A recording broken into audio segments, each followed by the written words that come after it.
Hey there everyone, Steve Watkins here at the base. This would probably actually be a much better Sunday share video, but you never know what's going to happen. I want to go ahead and show this to you right now because anything could happen.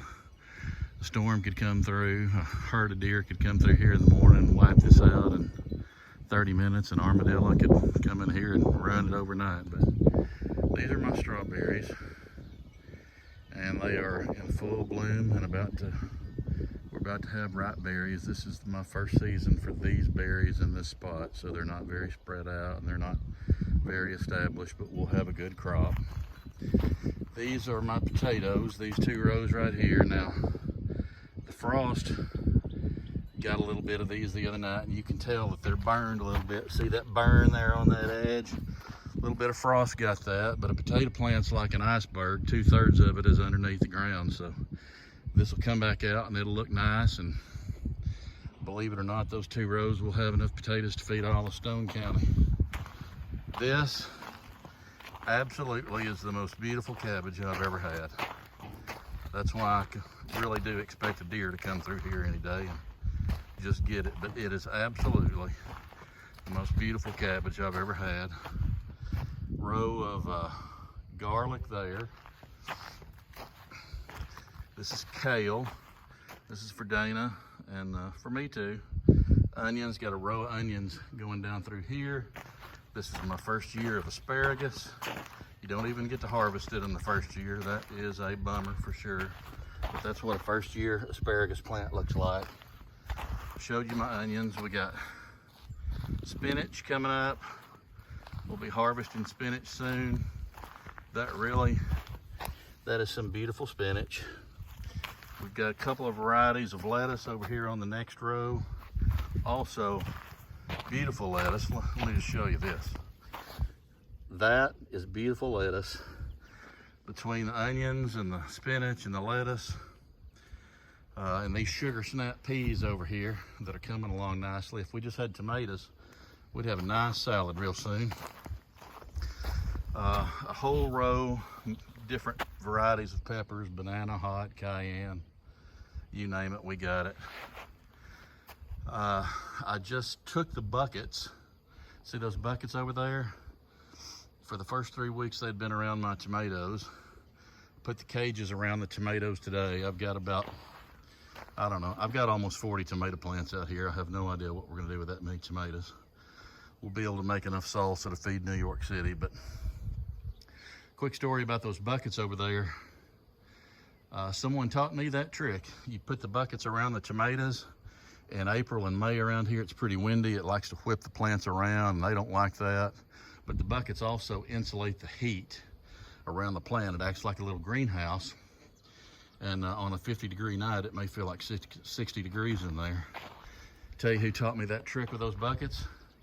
Yep, the king of High Banks Road. So these are my larger tomatoes. They're looking really good. They've been fertilized once. Looking good on the tomatoes. A little bit of eggplant here down on the end. Smaller tomatoes. These I actually planted from seed, and I think they're going to be just fine. One row yellow squash, just planted. One row purple hull pea. One row green bean, looking good.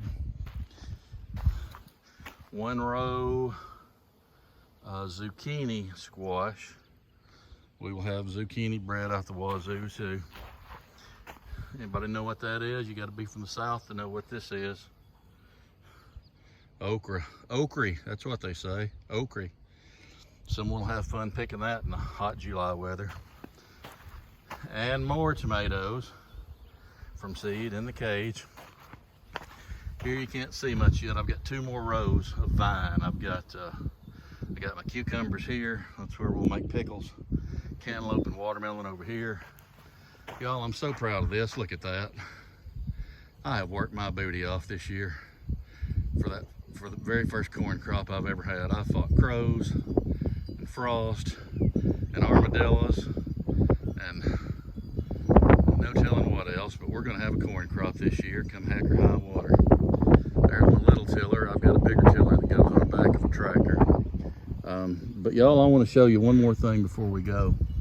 And this is just, boy, you talk about a stroke of good luck. You may have noticed that I hadn't talked much about my bees this year, and there's a reason for that. I hadn't talked about my bees because I'm 100% sure over the winter they died. My entire hive died. And I think it was a combination of some things maybe that I did wrong, plus an extremely cold winter there for a week.